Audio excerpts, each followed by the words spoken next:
Bismillahirrahmanirrahim. Alhamdulillah. Assalatu wassalamu ala Rasulillah Sayyidina Muhammad ibn Abdillah wa ala alihi wa sahbihi. Para kiai, para sepuh ingkang minulya, pengurus takmir, kepala desa, desa napa kelurahan,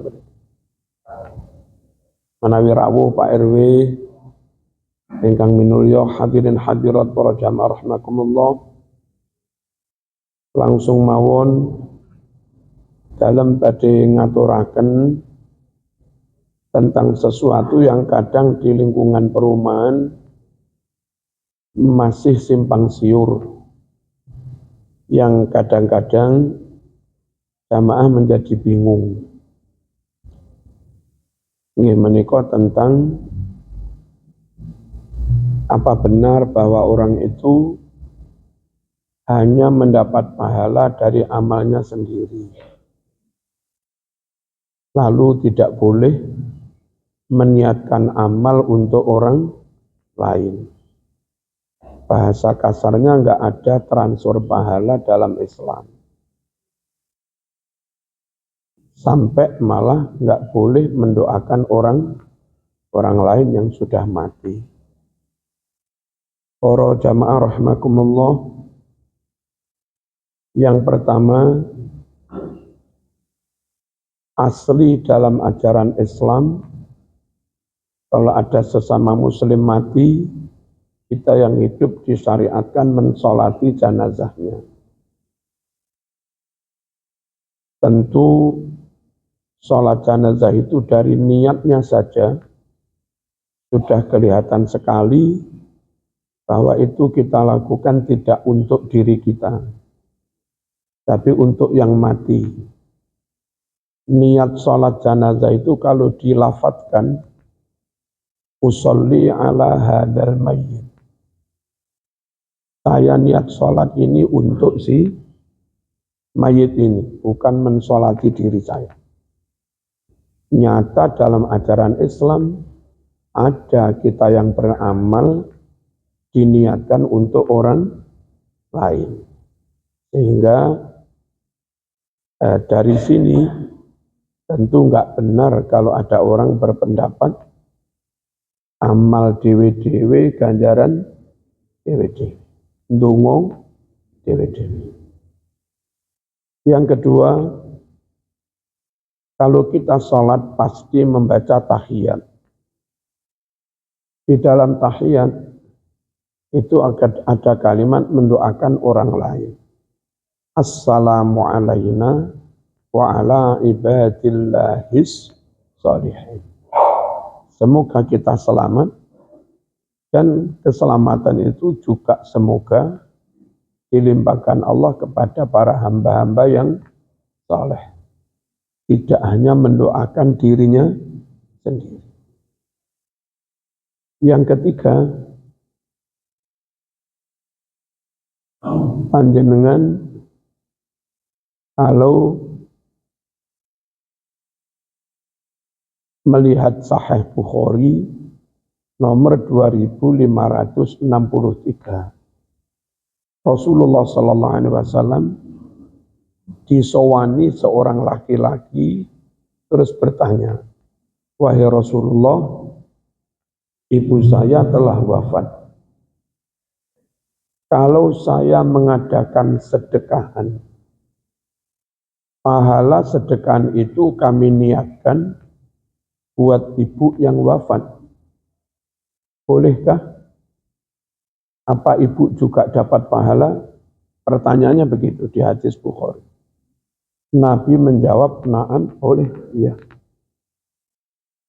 Jelas bahwa begitu orang tua mati, anak disyariatkan, dibolehkan mengadakan sedekah yang pahalanya diniatkan untuk yang mati. Lagi-lagi itu juga jawaban bagi sebagian orang yang tetap ngotot mengatakan nggak boleh kirim doa. tetap ngotot mengatakan amal dewe-dewe, ganjaran dewe-dewe, dongo dewe-dewe. Lalu Al-Quran menceritakan bahwa dahulu perilaku sahabat itu ketika mengetahui beberapa temannya sudah meninggal, maka mereka pun mengatakan Rabbana ighfir lana wa li ikhwanina alladzina sabaquna bil iman. Ya Allah, ampuni kami dan ampuni saudara-saudara kami yang lebih dulu mendahului kami, yakni meninggal dengan tetap membawa iman. Bapak Ibu rahimakumullah, ayat ini nyata menyatakan tradisi sahabat itu terbiasa mendoakan saudaranya dengan doa ampunan saudaranya yang sudah meninggal. Sehingga dari ayat ini enggak benar orang yang melarang mendoakan orang lain yang sudah meninggal. Lalu berikutnya hadis riwayat Imam Muslim. Ketika Abu Salamah wafat, Rasulullah sallallahu alaihi wasallam takziah mendapati Abu Salamah sudah wafat, matanya membuka. Lalu oleh Rasul dipejamkan, terus menasehati sekeluarga. Kalau ada orang mati, jangan mendoakan yang jelek-jelek. Doakan yang baik-baik. Karena doamu diamini malaikat. Lalu di situ juga, berarti ketika mayit juga belum dimandikan, belum dikafani, belum disolati. Nabi mendoakan dan berarti doa ini di luar sholat jenazah. Nabi mendoakan, Allahumma ighfir li Abi Salamah warfa' darajatahu fil mahdiyyin wa akhlufhu fi aqibihi fil ghabirin wafsah lahu fi qabrihi wa nawwir lahu fi. Ya Allah, ampuni Abu Salamah, gantikan menjaga keluarga Abu Salamah dan lapangkan kuburnya, terangi jalannya, terangi juga alam kuburnya. Ini doa Nabi untuk Abu Salamah. Nabi sendiri ternyata mendoakan orang lain yang sudah mati. Kalau ada orang mengatakan doa untuk orang mati di luar sholat jenazah, itu bid'ah. Di luar sholat jenazah enggak ada tuntunan. Ketahuilah bahwa ini Nabi mendoakan Abu Salamah sebelum mayat dimandikan. Berarti di luar sholat jenazah. Paham ya? Yang tadi juga mengadakan sedekahan, ganjarannya untuk ibu. Tentu itu di luar rangkaian sholat jenazah juga. Bapak Ibu rahimakumullah, kemudian riwayat Kitab Ar-Ruh karangan Ibnul Qayyim Al-Jauzi, murid dari Ibnu Taimiyah, halaman 11. Kanatil ansoru idza mata lahumul mayyit ikhtalafu ala qabrih yaqra'una indahul Qur'an. Para sahabat Ansor itu kalau temannya mati, mereka bergantian mendatangi makam temannya untuk mereka bacakan Al-Quran. Yang baca siapa? Temannya yang masih hidup. Untuk dirinya kah? Diniatkan untuk teman yang sudah mati. Laki-laki itu juga menjawab kalimat ndonga dewe-dewe, ganjaran dewe-dewe, amal dewe-dewe. Sahabat pun ternyata terbiasa di makam baca Quran diniatkan untuk yang mati. Sekaligus juga menjawab, katanya baca Quran di makam nggak ada tuntunan. Lalu mengkritik, maca Quran yang omah kenek lapo neng kuburan. Maca Quran yang masjid malah apik lapo neng kuburan. Jawabnya,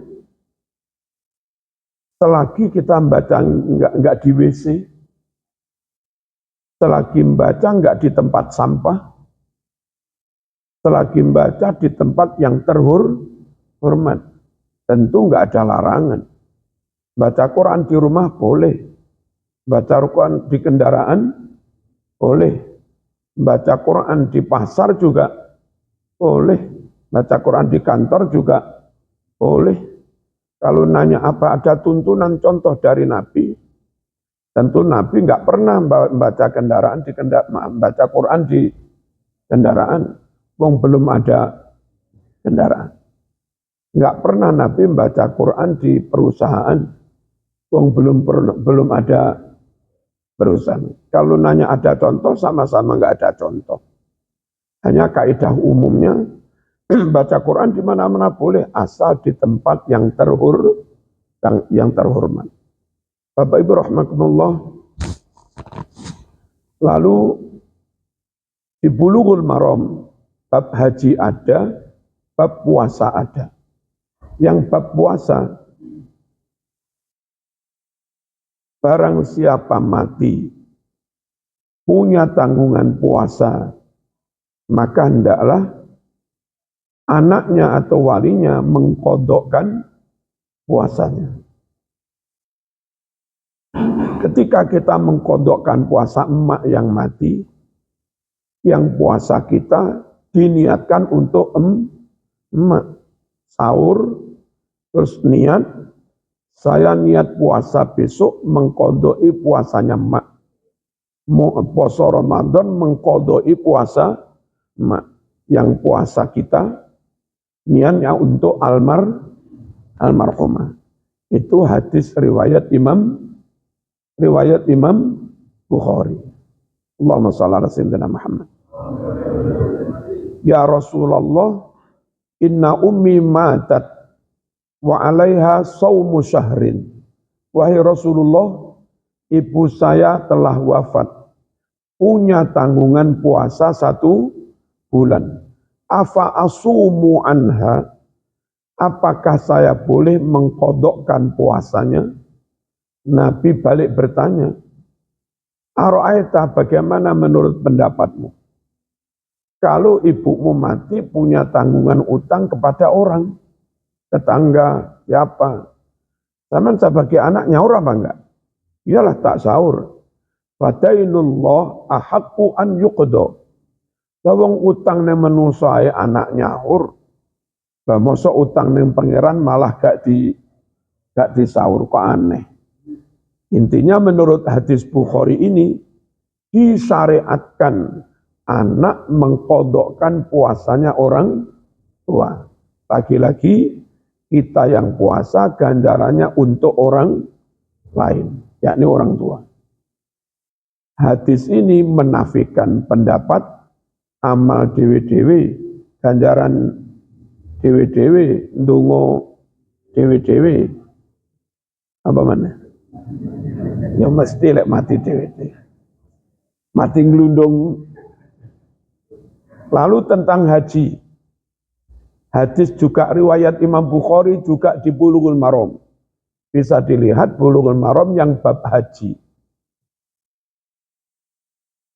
Ya Rasulullah, inna faridatallah ala ibadihi fil hajj adrakat abi syaikhan kabiran la yasbut ala rahilah afa ahujju anhu.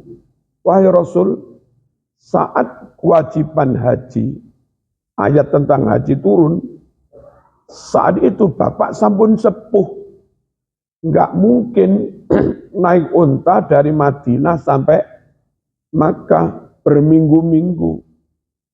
Pertanyaan saya, bolehkah saya mengqodoi, menghajikan bapak saya? bapaknya meninggal belum sempat haji. Bolehkah kami menghajikan bapak? Nabi menjawab, hujji anhu wa'tamiri.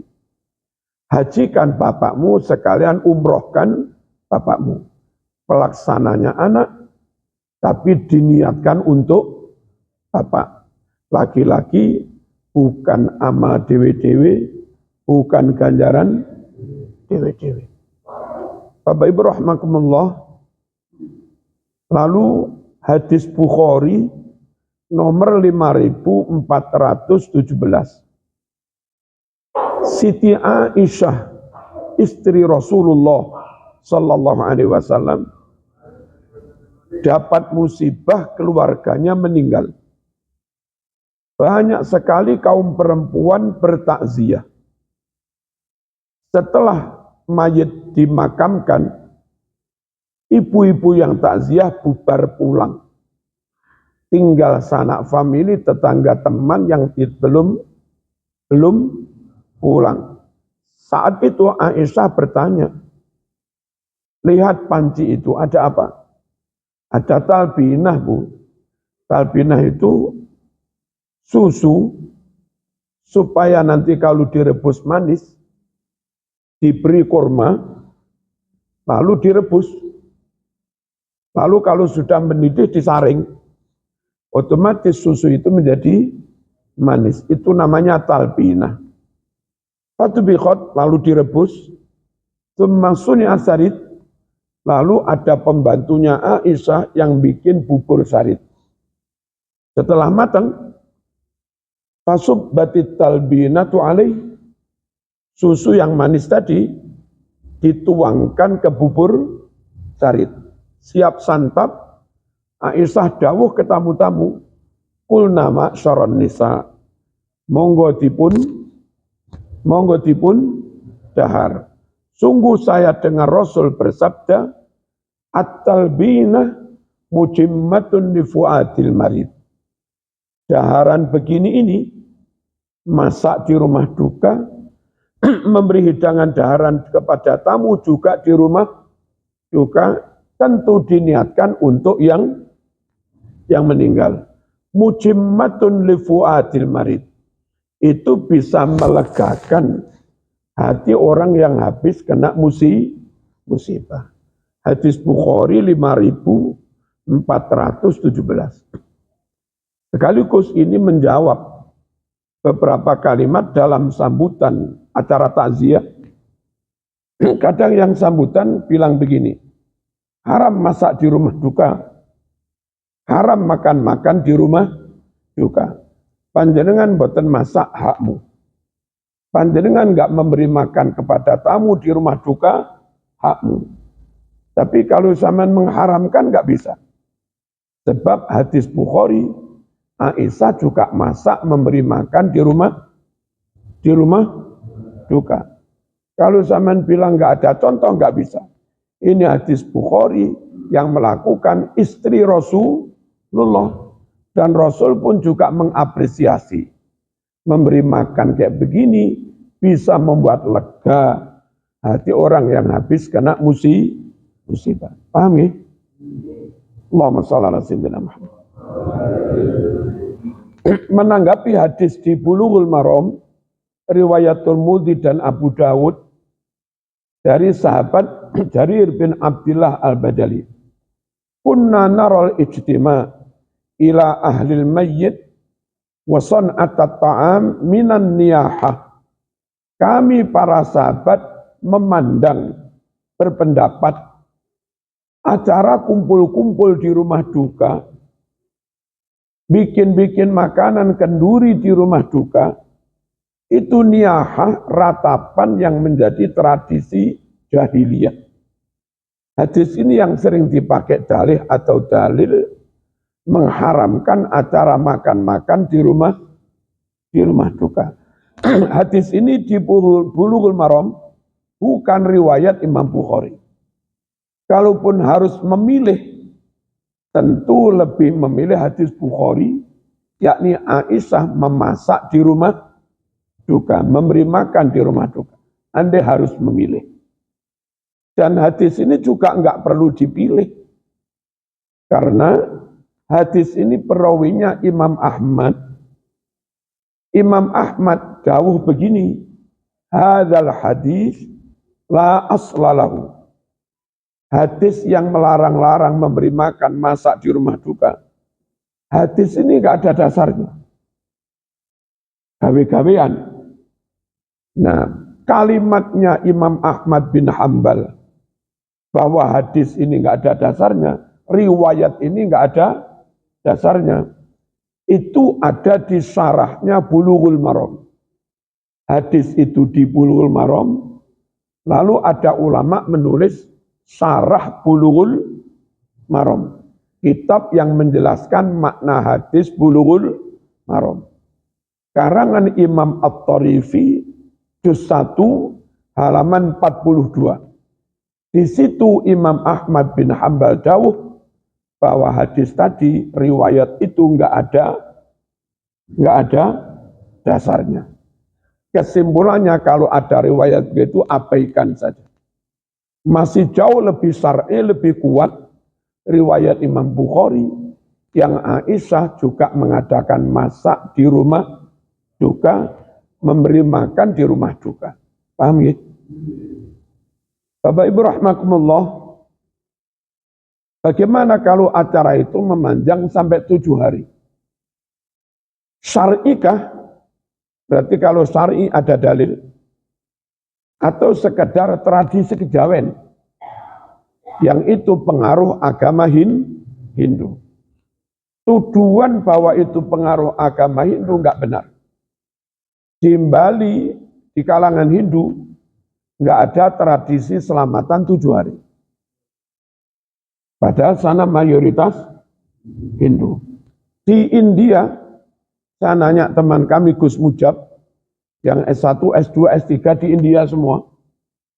Gus, apa di India ada tradisi 7 hari? Gus Mujab bilang enggak ada.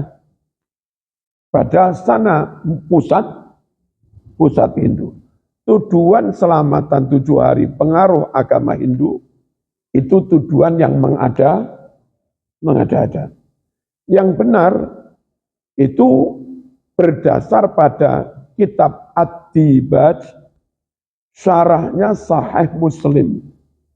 Juz 2 halaman 490, riwayat dari Imam Tawus, yang di situ ditulis sahih. Juga kitab Al-Hawi lil Fatawi, juz 2, halaman 178, karangan As-Suyuti, dari Imam Atha, juga ditulis sahih. Kalimatnya, innal mauta yuftanuna fi quburihim sab'an, fakanu yastahibbun an yut'imu anhum tilkal ayyam. Orang-orang yang sudah mati itu selama 7 hari bakal menghadapi ujian, pertanyaan. Oleh karena itu, keluarganya sejak zaman sahabat ini disunnahkan bersedekah makan selama 7 hari itu. Anhum, pahalanya untuk yang mati. 2 hadis ini tertulis wa isnaduhu sahih. Sanadnya sahih. Bapak Ibu rahimakumullah. Lalu lebih rinci lagi untuk Yasin yang kita baca diniatkan untuk orang mati. Kritikan orang enggak ada dasarnya katanya. Kalau ada katanya dhaif. Kritikannya lagi, wong baca Quran kok diskriminatif. Kok yang dipilih surat Yasin, kok bukan yang lain-lain? Sama sekali kita enggak diskriminatif. Kita itu baca Quran sekian lembar, besok lanjut, khatam, ditungani balik maneh. Itu kita lakukan. Enggak pernah kita diskriminatif. Perkara sholat ben rakaat maca Fatihah, bukan kita diskriminatif. Emang itu tuntunan syariatnya. Hadis dari Rasulullah sallallahu alaihi wasallam. perkara malam Jumat kita baca surat Kahfi, bukan kita diskriminatif. Emang itu tuntunan Kanjeng, paham ya? Dan yang lain-lain. Begitu juga surat Yasin. Bukan kita mendiskriminasi surat, tapi melaksanakan perintah Rasulullah Sallallahu Alaihi Wasallam. Di Bulughul Maram halaman 107, riwayat Imam Hakim. Riwayat Imam Hakim dinyatakan sahih. Iqra'u ala mautakum Yasin. Bacakan untuk orang-orang yang sudah mati di antara kamu, bacakan surat Yasin. Perintah. Yang lagi-lagi kita yang baca, Nabi memerintahkan agar diniatkan untuk orang yang meninggal.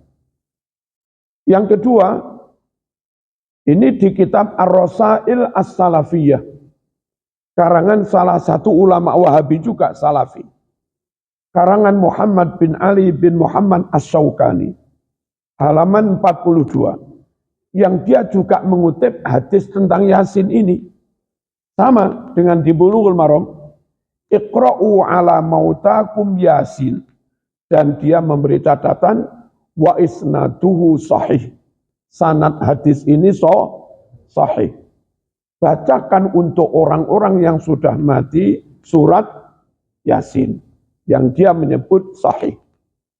Lagi juga di kitab hadis Al-Jami'us Shaghir, juz 2 halaman 178, riwayat Baihaqi yang oleh As-Suyuti juga ditulis Sotha. Kalau Sotha itu singkatan dari sahih. Man qara'a Yasin ibtigha'a wajhillah ghufira lahu ma taqaddama min dzambih faqra'uha 'inda mautakum. Siapa baca Yasin ikhlas mengharap ridho Allah, maka dosa-dosanya diampuni. Oleh karena itu, bacakan surat Yasin untuk orang yang sudah mati, supaya dosanya juga diampuni. Enggak ada yang bid'ah, enggak ada yang gawe-gawe amal sakarepe dhewe. Lalu bagaimana tentang tradisi usai pemakaman, orang-orang masih di situ sauntoro beberapa menit, ada yang baca istighfar di situ, ada yang baca tahlilan macam-macam. Bapak Ibu rahimakumullah, di kitab Tarjih Muhammadiyah halaman 234 difatwakan, idza faragtum min tafnil mayyit fastaghfiru lahu was'alu lahul afiyah. Jika kamu telah usai ngubur mayit, kata Tarjih Muhammadiyah, jangan keburu pulang.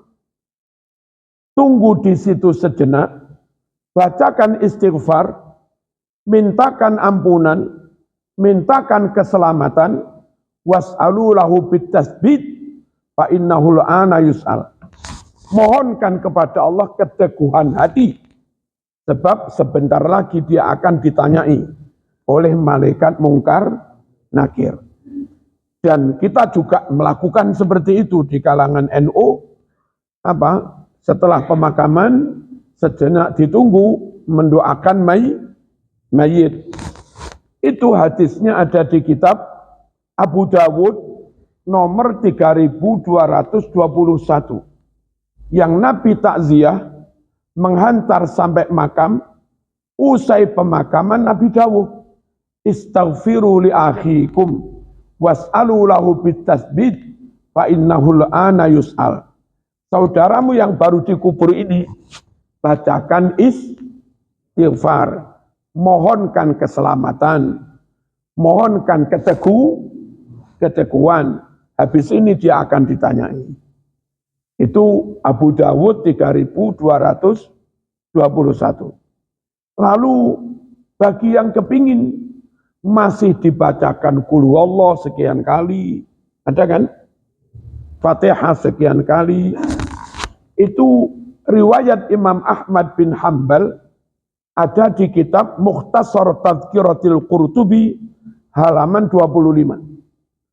Bagi yang pengen lanjut lil alif lam mim dzalikal kitabu la raiba fi hudal lil muttaqin disambung lillahi ma fis samawati wa ma fil ard wa in tubdu ada mbak ngerti niku betul biasa mboten maca kangge wong mati mala taqata lana bi wa'fu enten ngoten niku gitu. Bagi yang pengen lanjut sampai alif lam mim disambung lillahi ma fis samawati wa ma fil ard sampai mala taqata lana bi wa'fu anna waghfir lana. Itu hadisnya ada di kitab Al-Mu'jamul Kabir karangan At-Tabrani juz 19 halaman 221. Nabi bersabda, "Idza ana mittu fa'alhidni." Kelak kalau saya mati, bikinkan liang lahat. Fa idza wada'tani fi lahdi faqul, jika kamu letakkan jasadku ke liang lahat, sambil ucapkanlah bismillah wa ala millati Rasulillah. Bismillah wa ala millati Rasulillah. Tsumma sunna alayya turaba sannan. Lalu timbunkan tanah ke jasad saya. Sing padas-padas watu-watu perongkalan kari-kari ae. Ojo kok nguber iku langsung watu gede-gede lek kayune apa? Kayune jeblok ya ngeneki sirahe mayit. Ya. Selesai makam apa kata Nabi? Bacalah Fatihatul Baqarah wa khatimataha. Awal surat Baqarah dan akhir surat Baqarah. Awal Baqarah itu alif lam mim, akhir Baqarah lillahi ma fis samad dan ma fis samawati. Bapak Ibu rahimakumullah, kalau masih dilanjut lagi bacaan tasbih-tasbih subhanallah walhamdulillah wala ilaha illallah wallahu akbar subhanallah wa bihamdi subhanallahil azim. Ada tasbih, ada takbir. Apa tadi? Fatihah, Qulhu, Falak, Nas. Yang kayak begitu Imam Hambali di kitab Mukhtasar Tadhkiratil Qurtubi. Kalau ditambah astagfirullahaladzim seterusnya itu Abu Dawud. Kalau dilanjut alif lam mim lillahi ma fis samawat ya itu Imam Tabrani. Terus kalau dilanjut tasbih sampai takbir macam-macam kayak tahlilan itu Bukhari fi kitab tarikh halaman 184. Nabi bertakziah kepada Sa'ad bin Mu'ad. Nabi mensolati jenazahnya. Nabi sampai mengiring mayat sampai ke kuburan. Usai dimakamkan, Nabi bersama sahabat diajak Nabi maksudnya. Itu membaca tasbih panjang. Terus ternyata enggak berhenti di situ. Dilanjut sampai membaca takbir panjang. Sahabat penasaran bertanya, "Lima sabbahta wa kabbarta alaih?" Kenapa kau bacakan tasbih? Kau bacakan takbir? Kata Nabi, "Laqad tadayyaqa alaihil qabru. Fasabbahtu wa kabbartu alaih, fafarrajallahu anhu." Tadi saya melihat, Nabi tentu tahu yang gaib kayak begitu. Kita enggak tahu. Mayit itu terhimpit, kecepit, apa? Tanah makam dalam suasana kuburnya kayak begitu. Nah, maka tak bacakan tasbih panjang tadi sampai takbir, terus Allah menjembarkan. Fafarrajallahu anhu. Allah melapangkan. Maknanya kayak apa Allah alam. Ini masalah gaib yang kita ambil. Ternyata ada contoh dari Nabi setelah pemakaman dibacakan tasbih-tasbih. dibacakan apa takbir, dan berarti itu tidak bid'ah. Bapak Ibu rahimakumullah, bagaimana orang yang mengatakan nggak ada contoh dari Nabi? Yang tak ceritakan itu, ada yang dicontohkan Nabi, ada yang diamalkan sahabat, diiyakan kanjeng Nabi, ada yang didawuhkan secara lisan. Entah Nabi mengamalkan apa enggak, kita enggak tahu. Apa Nabi membaca Yasin untuk orang mati, kita enggak tahu. Tapi Nabi merintah secara lesan. Nah, sunnah Rasul bukan bid'ah. Apa yang Nabi contohkan itu namanya sunnah, kecuali kalau dibarengi keterangan bahwa itu hanya berlaku untuk Rasulullah. Nikah lebih dari 4 itu dilakukan Rasul, tapi ente nggak boleh niru, karena itu khusus berlaku untuk Nabi. Ojo kebiau ya, ada contoh ngawurai. Paham ya? Lalu nyun sewu kadang boten sahur. Nabi melarang umatnya tidak sahur. Waya buka-buka ya sahur-sahur. Enggak oleh poso nyambung. Maghrib enggak buka, jam 3 enggak sahur, mene poso mane. Itu wisol nyambung, dilarang. Tapi Nabi sendiri kadang menukui. Zaman enggak boleh. Ini sunnah Rasul, ada contoh, enggak usah sahur, enggak usah buka. Nabi memberi penjelasan ini berlaku bagi kanjeng Nabi. Bapak Ibu rahimakumullah, apa yang dilakukan Nabi itu sunnah. Apa yang Nabi enggak melakukannya tapi menyabdakannya itu juga sunnah. Apakah Nabi memperbanyak kalimat la ilaha illallah? Kita enggak tahu. Tapi ada perintah di riwayat Imam Ahmad bin Hanbal, perbanyaklah kalimat la ilaha illallah. Apa Nabi setiap malam Jumat baca surat Kahfi? Wallahu a'lam. Tapi dalam hadis Sahih Muslim, Nabi menganjurkan supaya kita baca surat Kahfi. Nah, terlepas Nabi melakukan apa enggak, kita enggak tahu. Tapi Nabi menyabdakan secara lesan, itu namanya juga sunnah. Enggak mungkin Nabi memerintahkan lalu status hukumnya bid'ah. Lah mosok bid'ah diperintahkan Nabi. Enggak masuk akal. Makanya sekaligus ini menjawab beberapa ustadz itu dalam menteror orang awam yang enggak bisa dalil. Jangan lakukan itu, enggak ada contoh. Jangan lakukan itu, enggak ada contoh. Jawaban, enggak ada contoh, kalau ada perintah gimana? Apa ya tetap kau katakan bid'ah? Kan enggak juga. Gitu. Enggak mungkin bid'ah Nabi memerintah. Atau Nabi enggak merintah, Nabi enggak melakukan, tapi sahabat melakukan dan Nabi enggak melarang. Kalau sahabat melakukan, Nabi enggak melarang, berarti boleh. Dan zaman ojo rewel. Ono sahabat ngelakoni lo Nabi meneng. Lah kok zaman kok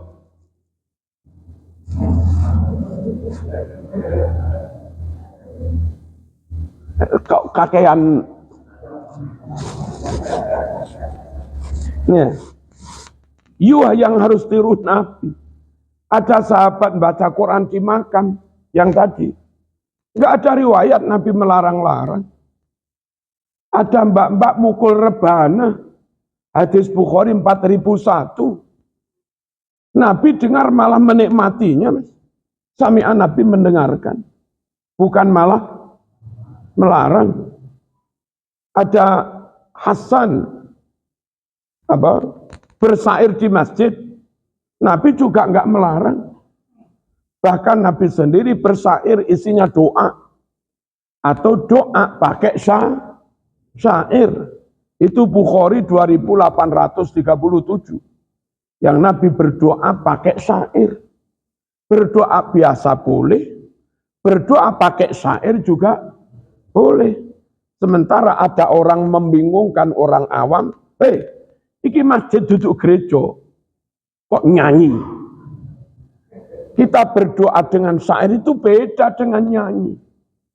Nyanyian gereja itu seriosa. Nyanyian dangdutan itu cucak rowo. Peyek sego jagung. Sementara kita itu baca doa pakai syair. Ojo dikepiawuyah. Lalu kau kritik, neng masjid kok nyanyi. Padakne karo gereja. Enggak, kita enggak ingin sama dengan gereja. Nutnya pun juga beda, nadanya juga beda, lagunya juga beda, isinya juga beda, kesannya juga beda. Dan sekali lagi Nabi juga melakukan berdoa pakai syair dengan suara keras. Bukhari 2837. Wallahi laula anta mahtadayna wala tasaddaqna wala sallayna fa anzilan sakinatan alayna wa tabbitil aqdama illa qayna. Kayak begitu yang dibaca Rasulullah sallallahu alaihi wasallam. Paham ya? Sahabat melakukan, Nabi enggak melarang, itu juga sunnah. Di kitab Al-Khulyah karangan Abu Nuaim halaman 383, Abu Hurairah itu punya tasbih direntengi karo bola jumlahi 1000. Enggak tidur sebelum bertasbih sak puteran. Piro yuk? 1000. Sementara maaf, yang beliau itu siapa ini? Yang jenggotnya putih beliau itu. Ini subhan tasbih nggak ada di zaman Rasul. Ini nggak ada contoh. Justru yang pakai tasbih itu biksu, pendeta Hindu. Kalau Anda pakai tasbih, itu nggak sunnah Rasul, nggak sunnah sahabat, nggak sunnahnya salaf. Itu sunnahnya biksu. Itu sunnahnya pendeta. Boten ngoten para rawuh. Kitab Khulyah karangan Abu Nuaim 383 menerangkan Abu Hurairah juga punya tasbih 1000 direntengi karo apa direntengi ini? Nama dirangkai dengan benang jumlahnya 1000. Sebelum tidur membaca sekali putaran. Allahumma shalli ala sayyidina Muhammad. Apa yang Nabi mencontohkan sunnah, apa yang Nabi mungkin nggak mengamalkan, tapi memerintahkan secara lisan, itu juga sunnah, tidak bid'ah. Apa yang Nabi nggak mencontohkan, nggak memerintahkan, tapi sahabat mengerjakannya, itu juga sunnah. Kecuali kalau Nabi melarang. Dan contohnya banyak.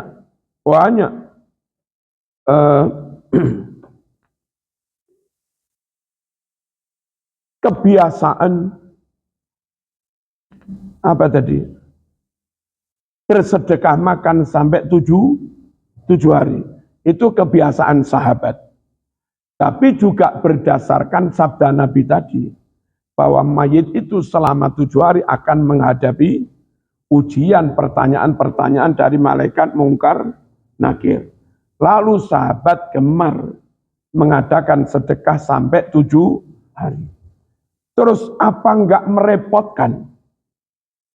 Haram karena merepotkan. Lalu kadang kritikannya, yang sunnah ajaran Nabi, itu kalau ada orang mati dapat musibah, teman, tetangga, sanak famili, disuruh bantu. Nah sampean enggak bantu malah entek-enteki panganan. Jawabnya, hadis itu dilaksanakan semua. Jangan diamalkan sepihak.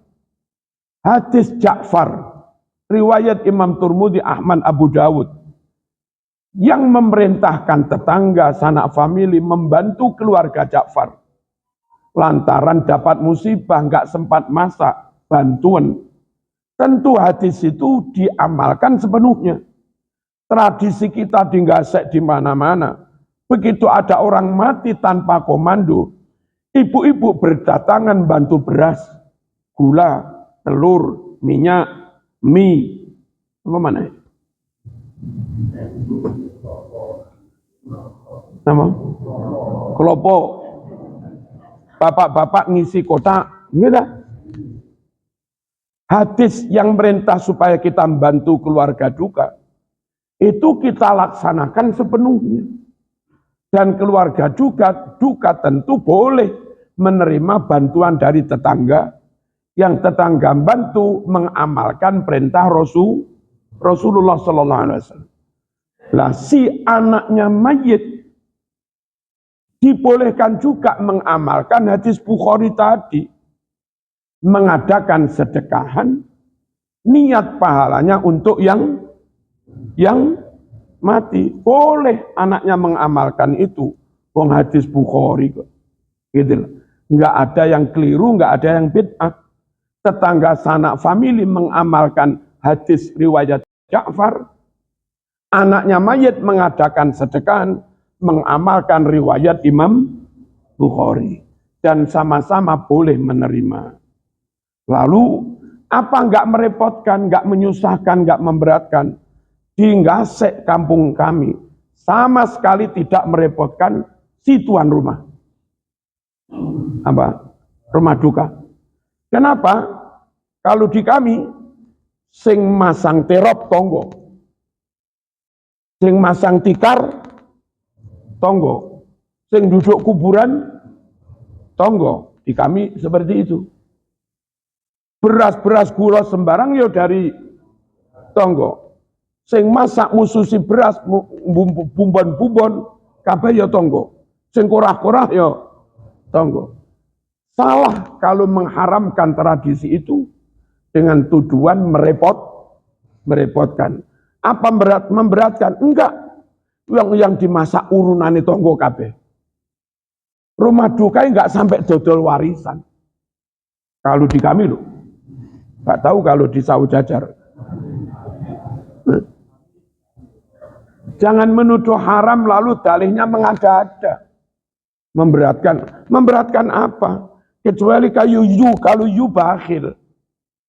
Lalu keberatan. Apalagi melihat takziah kewata, sumbangan kata, terus mikir, kok berasnya 10 sak. Rego 14.000 rek saya. Gula ini 5 sak. Ndoke 10 tumpuk. Tak itu ngono lah 50 juta. Terus nyun sewu, dia enggak mengadakan sedekahan dengan dalih katanya itu yang sunnah. Acara sedekahan itu malah bid'ah. Padahal untuk nuruti materinya itu. Ojo nggih sedekahan arep tak dol.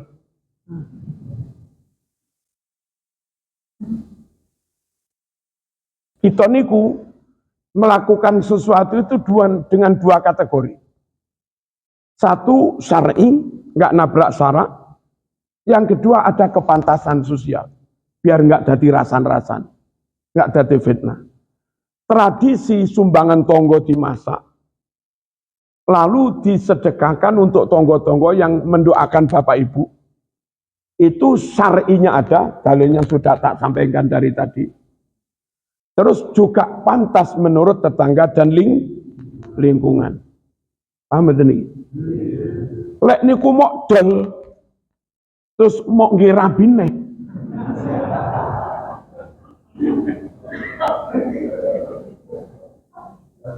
Enggak ada syarak yang dilanggar. Enggak ada. Enggak ngelanggar syarak. Sah.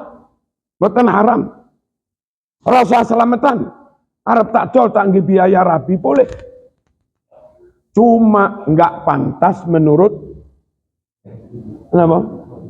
Kepantasan sosial.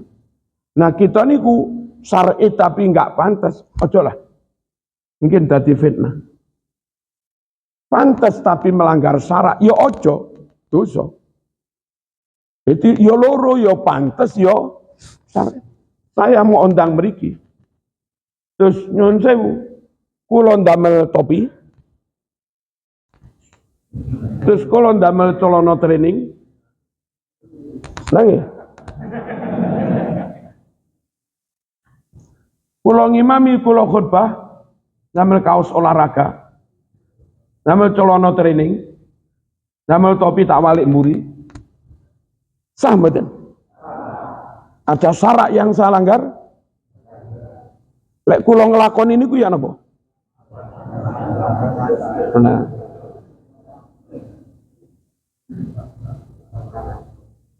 Paham ya? Yo syar'i yo pantes gitu, ben gak jadi fitnah. Khotib Jumat mriki damel jarik atau meksi, damel kebaya, damel jilbab, sah mboten? Nutup aurat mboten? Ya napa lek khotib ngono? Hah? Lelek kula tak mire langsung tak ringkes. Tak ternene sumber porong ngono.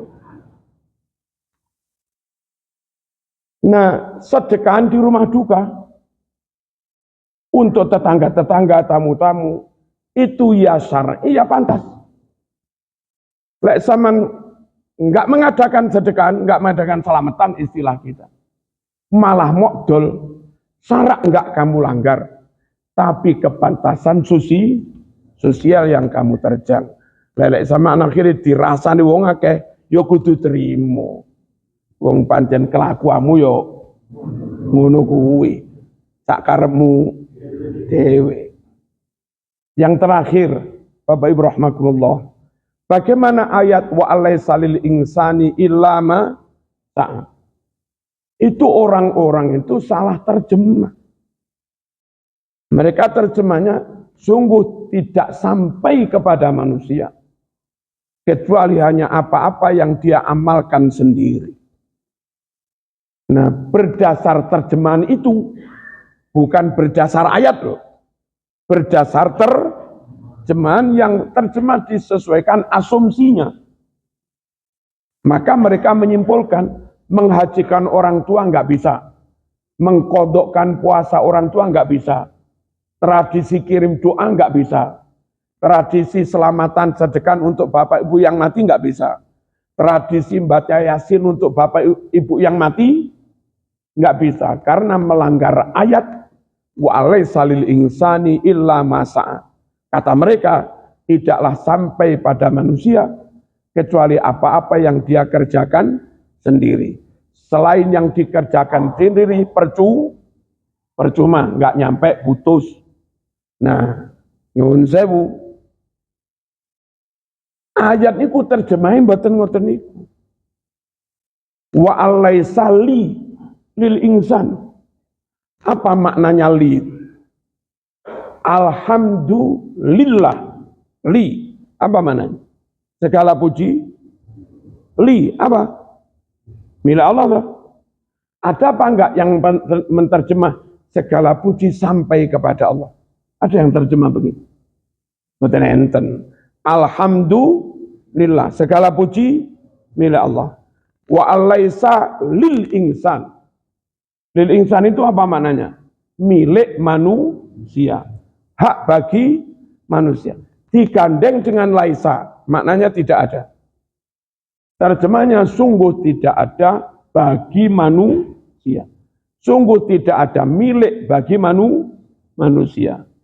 Illa ma sa'a, kecuali sesuatu. Sa'a itu bentuk past tense. Fi'il madhi.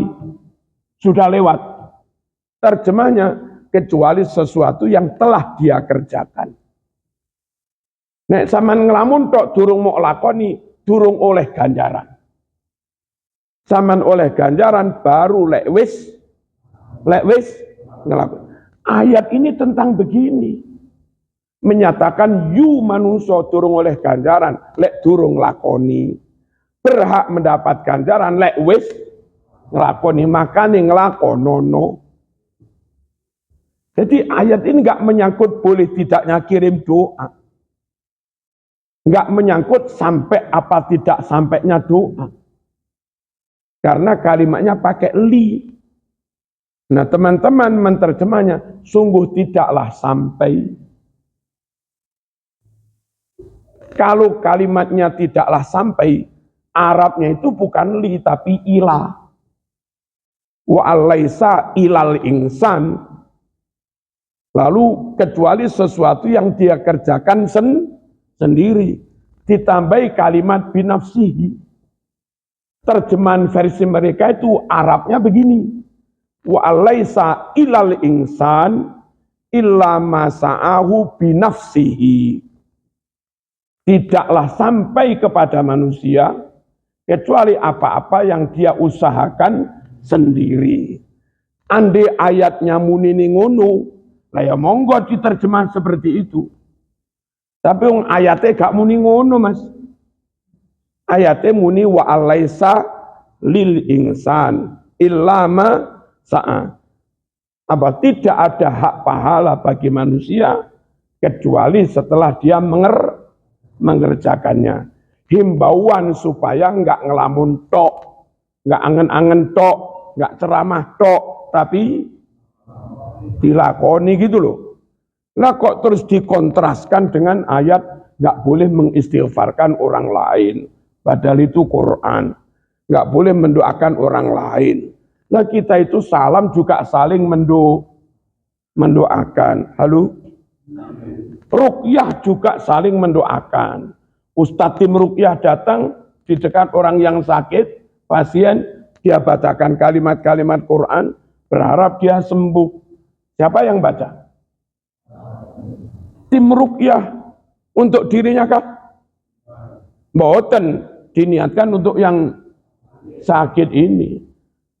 Repotnya ngelakoni ngono, tapi ceramai tidak sampai kecuali repot gara-gara salah menterjemah. Nek podo-podo Quran, sahabat mendoakan istighfar untuk yang mati, itu juga Quran. Kita diperintah mendoakan Rabbighfirli wali walidayya, itu juga Quran. Wa qur rabbirhamhuma kama rabbayani shaghira. Paham betul ini? Terus surat Yasin itu juga Quran. Mana surat Yasin? Wa naktubu ma qaddamu wa asa abalani. Wa naktubu ma qaddamu wa asarahum. Kami catat apa yang mereka lakukan dan kami catat pula semua yang jadi jejak-jejak peninggalan mereka. Siapa jejak-jejak itu?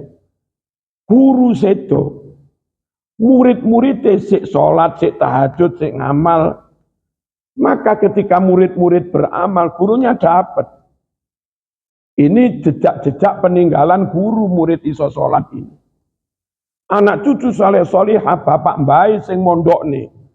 Ketika anak cucu beramal tahajud, bapaknya ibunya mbak juga dapat. Wa naktubu ma qaddamu wa atharum.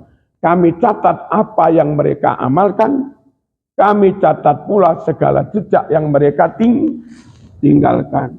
Yang masuk dalam catatan kita, enggak hanya amal kita tok, plus amal kita, plus amalnya murid, anak, jamaah, yang kita punya jasa ke sana.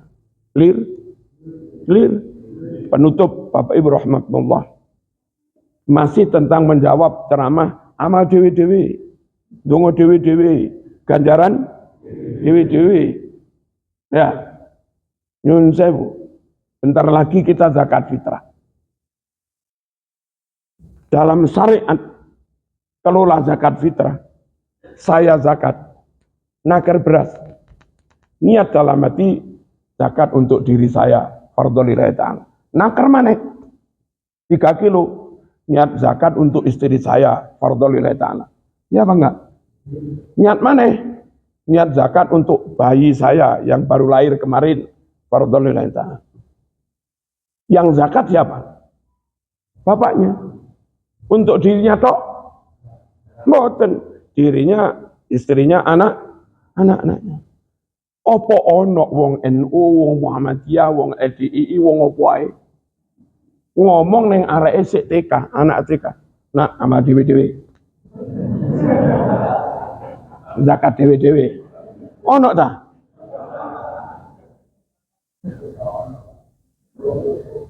Semua menzakati anaknya. Aliran apapun. Sing durung beres iku ceramah. Ceramah amal dhewe-dhewe. Ternyata dia juga beramal untuk anaknya. Lho niki lho para rawuh. Angel. Ya. Mati punya tanggungan utang. Nabi menganjurkan supaya keluarga ini melunasi bayar utangnya. Dulu ada sahabat mati punya tanggungan utang. Nabi diminta nyolati nggak mau. Ali bin Abi Thalib gak mentolo. Oh, koncoku diboikot Nabi. Nabi gak gelem saat. Nabi, kula sing nyaur. Begitu ada yang nanggung, Nabi langsung mau menyolati. Ternyata utang disaur orang lain itu boleh. Utang disaur orang lain boleh. Dampaknya nyata. Dampaknya dari Nabi nggak mau mensolati, berubah mau mensolati.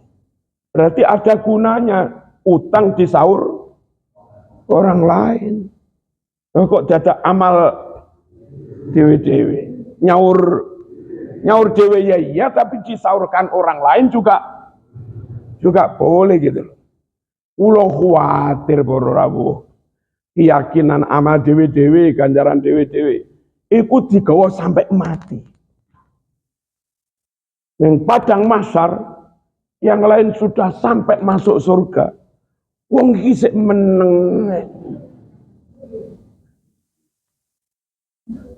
Terus ketemu gurune, ketemu ulama hafid Quran, kan diberi hak mensyafaati. Lapo kon dolok ning kene. Apunten, kula kesandung masalah. Amal kula mboten diterima. Ayo, ini bareng aku. Tak tulungi, tak bantu. Nanya, pertolonganmu itu amal saya apa bukan? Ketemu Rasulullah. Laporkan yang gini. Amal kula mboten ditampi. Wis kene mlebu swarga, tak syafaati. Tanya pada Nabi. Nabi, maaf nanya. Syafaatmu itu amal saya apa bukan? Ya bukanlah. Syafaatku ya syafaatku, bukan amalmu. Ya tak? Nah keyakinan itu dibawa sampai mati. Maaf Nabi. Saya nggak mau masuk surga pakai syafaatmu. Itu bertentangan dengan Quran. Amal dewe-dewe, ganjaran dewe-dewe. Ndonga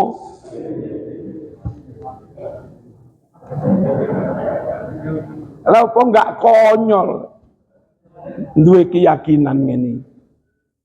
Halo. Pancen gak gelem Gusti Allah sing dawuh. Masuk sudah. Amal saya nggak diterima Allah. Masuk surga dengan rahmatku. Kalau tidak dengan amalmu. Masuklah surga dengan, itu hadis Bukhari, udkhulil jannah bi rahmat. Masuk surga dengan rahmat. Nanya lagi. Maaf ya Allah. Rahmatmu itu amal saya apa bukan? Ya bukan. Maaf, itu bertentangan dengan Quran. Amal dewe-dewe. Ya nyungsep ngono ya. Wong kok angel men. Terus sing sangat-sangat enggak sopan dengan Rasulullah sallallahu alaihi wasallam. Itu begini, ketika kita sodori hadis Bukhari menghajikan bapak yang mati. Hadis Bukhari mengkodokkan puasa ibu yang mati. Hadis Sahih Muslim Ali melunasi hutangnya mayit dan segala macamnya. Itu terus begini, itu kan hadis. Meskipun Sahih Bukhari Muslim itu hadis. Kalau kami Quran mas, wa alaysa lil insan illa masa. Kuat mana Quran sama hadis? Kuat Quran kan? Maka kalau kami ambil Qurannya, buang hadisnya. Wong iki kurang ajar dengan Rasulullah sallallahu alaihi wasallam. Kurang ajarnya di mana? Nganggap dia lebih ngerti tentang maknanya Quran daripada Rasulullah. Menurut sampean kira-kira Nabi itu ngerti ayat wa alaihissalim insana bang? Nah, Nabi kira-kira ngerti ayat itu apa enggak? Yang ngerti sapol-pol lah. Kanjeng Nabi. Nabi yang ngerti maknanya ayat ini tetap punya ajaran mendoakan mayit. Tetap punya ajaran nyolati mayit.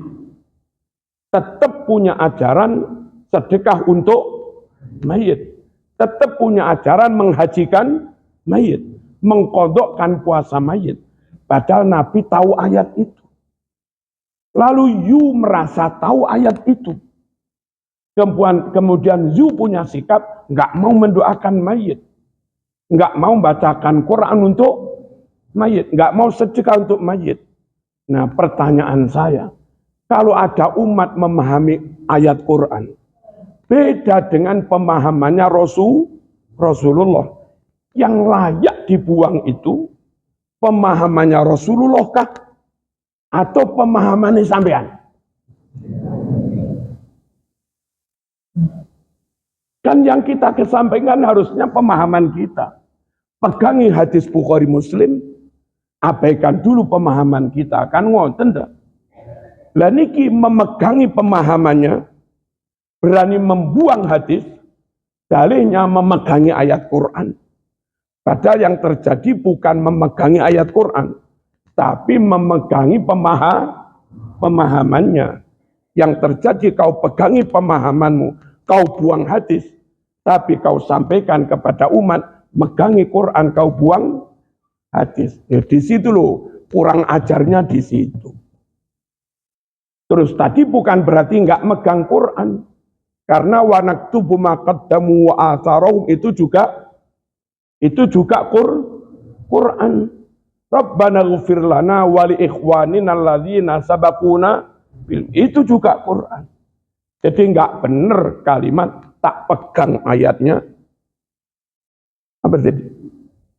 Tak pegangi Quran, tak buang, itu nggak bertanggung jawab itu. Oh niki mawon muga-muga jadi clear. Teng perumahan nek mboten di clear nih. Ustadz ini reno-reno. Ya. Terus barangkali ada yang punya pendapat beda. Ojo umek dewe-dewe. Ustadz sing beda jak nggen kula mriko. Karuan padha ustadz ngono lho. Ya. Lek padha jamaah ya padha mumete mengke. Semoga ada manfaat dan barokahnya. Al-Fatihah. Alhamdulillahirabbil alamin. Allahumma shalli wa sallim ala sayyidina Muhammad wa ala ali sayyidina Muhammad. Allahumma ihdina fi man hadayt wa afina fi man afayt wa tawallana fi man tawallayt wa barik lana fi ma a'tayt wa qina syarra ma qadayt. Allahumma ihdina bi hidayatil Qur'an wa najjina minan nar bi karamatil Qur'an وادخلنا الجنة مع القرآن. اللهم اجعل القرآن لنا في الدنيا قرينا وفي القبر مونسا وفي القيامة شفيعا وعلى الصراط نورا وفي الجنة رفيقا ومن النار سترا وحجابا وإلى الخيرات كلها دليلا وإماما. صلى الله على سيدنا محمد. الحمد لله. والسلام عليكم ورحمة الله وبركاته.